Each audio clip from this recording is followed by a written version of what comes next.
Sugar குறைய தினமும் 5 நிமிடம் மட்டும் இதை பண்ணுங்க. 54 வயசு லேடி, இவங்களுக்கு சர்க்கரை இருக்கு, வெயிட்டும் கூட இருக்கு, சர்க்கரையும் கட்டுப்பாட்டுல இல்ல.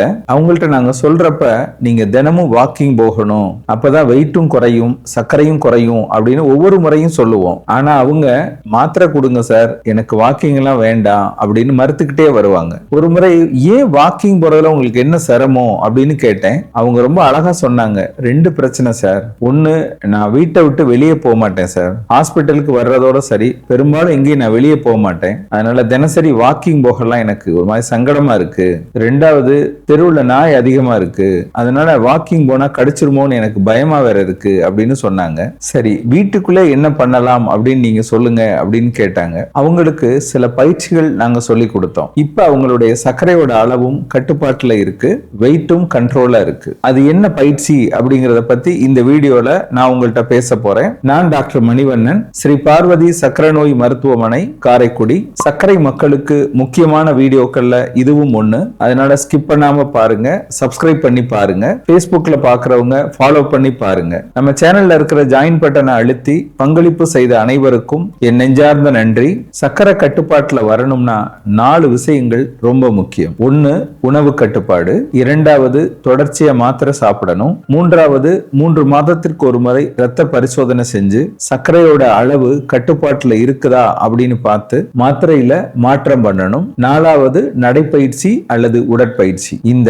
4ம் இருந்தாதான் சர்க்கரையை கட்டுப்படுத்த முடியும். சர்க்கரை மக்கள் என்ன சாப்பிடலாம், என்ன சாப்பிடக்கூடாது, என்ன மாதிரி உடற்பயிற்சிகள் செய்யலாம் அப்படிங்கறத பத்தி என்னுடைய 35 வருஷ அனுபவத்தை தொகுத்து நோய்களின் தாய் அப்படின்ற பெயர்ல ஒரு புத்தகம் எழுதியிருக்கிறேன். இந்த தமிழ் புத்தகம் உங்களுக்கு வேணும்னா இந்த டிஸ்பிளேல தெரிகிற நம்பருக்கு போன் பண்ணியோ அல்லது வாட்ஸ்அப்ல புக் வேணும் அப்படின்னு ஒரு மெசேஜ் போட்டோ கொரியர் மூலம் இந்த புத்தகத்தை பெற்றுக்கொள்ளலாம். சர்க்கரை மக்கள்ல முக்கியமா பெண்கள் வெளியில போக முடியாது, எனக்கு அவ்வளவு வேலை இருக்கு, அதனால வாக்கிங் எல்லாம் போறதுக்கு நேரம் இல்ல அப்படின்னு சொல்லுவாங்க. அவங்களுக்கு சில எளிய யோகாசன பயிற்சியை நாங்க சொல்லி கொடுக்கிறோம். நான் சொன்ன அந்த அம்மா இந்த பயிற்சியை எங்கள்கிட்ட கத்துக்கிட்டு வீட்டிலே செய்ய ஆரம்பிச்சிட்டாங்க. தொடர்ச்சியா பண்ணாங்க. இப்ப அவங்களுடைய சர்க்கரையோட அளவு நல்ல கட்டுப்பாட்டுல இருக்கு, வெயிட்டும் குறைஞ்சிருக்கு. அந்த யோகாசன பயிற்சிகள் என்ன, அதை எப்படி நீங்க வீட்டிலே செய்யலாம் அப்படிங்கறத ஒன்னொன்னா நான் சொல்லி தர்றேன். இதை தெரிஞ்சுக்கிட்டு நீங்களும் தாராளமா இதை செய்யலாம். உங்களுடைய வெயிட்டும் கூடாது,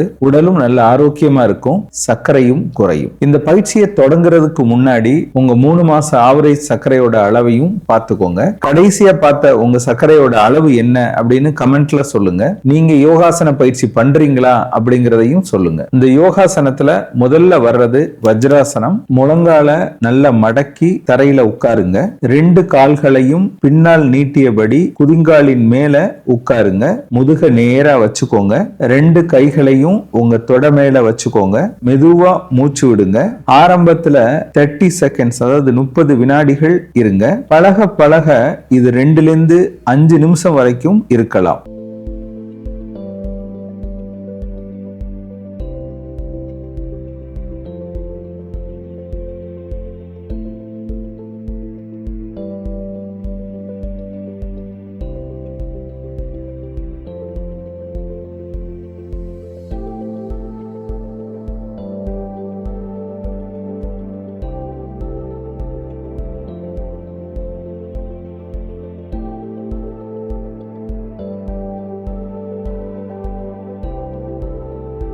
ரெண்டாவது பிராணயாமம். அமைதியான இடத்துல நேரா உட்காருங்க. கண்களை மெதுவா மூடுங்க.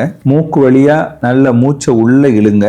சில வினாடிகள் மூச்சை நல்லா தம் கட்டுங்க. அப்படியே மூச்சை வெளியே விட்டுருங்க. இதை 10 தடவை செய்யுங்க.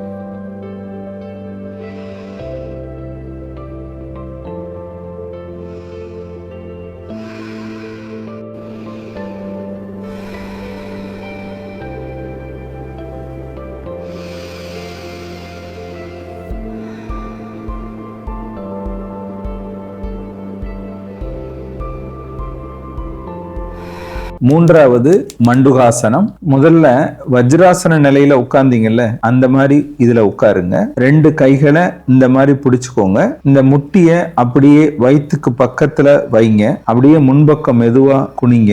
முதுக ரொம்ப வளைக்க வேண்டாம். 30 செகண்ட்ஸ், அதாவது 30 வினாடிகள் இருந்து மறுபடியும் மேல வாங்க. இந்த மாதிரி 3 தடவை நீங்க பண்ணுங்க.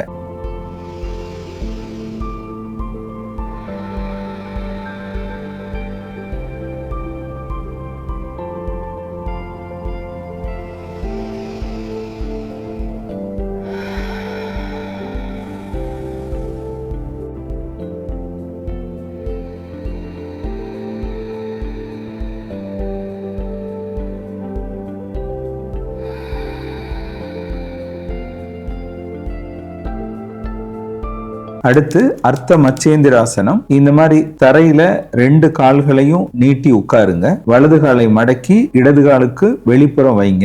இடது காலை மடக்கலாம் அல்லது நேரா வச்சுக்கலாம். உங்க உடம்ப அப்படியே வலது பக்கம் திருப்புங்க. இடது கையை வலது முழங்கால்ல வைங்க. வலது கையை பின்னால தரையில வைங்க.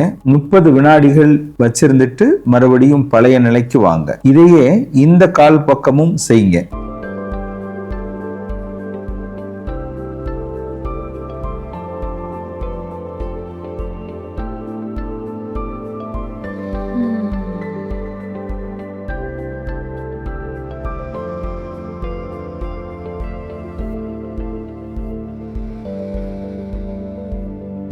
அடுத்து தனுராசனம். தரையில வயிறு இருக்கிற மாதிரி படுத்துக்கோங்க. 2 முழங்கால்களை அப்படியே மடக்குங்க. 2 கைகளாலையும் உங்க கணுக்கால பிடிக்கணும். மார்பையும் காலையும் மெதுவா தூக்கணும். முடிஞ்ச அளவு உடம்ப வில்லு போல வளைக்கணும். ஒரு 30 வினாடிகள் 30 செகண்ட்ஸ் இப்படியே வச்சிருங்க.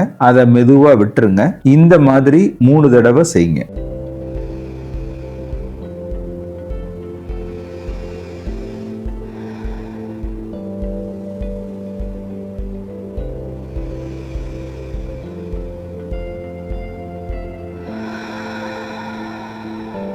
இந்த மாதிரி ஆசனங்கள் செஞ்சீங்கன்னா உங்க சர்க்கரையும் குறையும், உடலும் ஆரோக்கியமா இருக்கும். அதற்கு அக்கறை காட்டினால் சர்க்கரை குறையும். உடம்பு பார்த்துக்கோங்க. இந்த வீடியோ பதிவோட முதல் கமெண்ட்ல சர்க்கரை நோயா அல்லது குறைபாடா அப்படின்ற வீடியோவும் இருக்கு. அதையும் போய் பார்த்து தெரிஞ்சுக்கோங்க.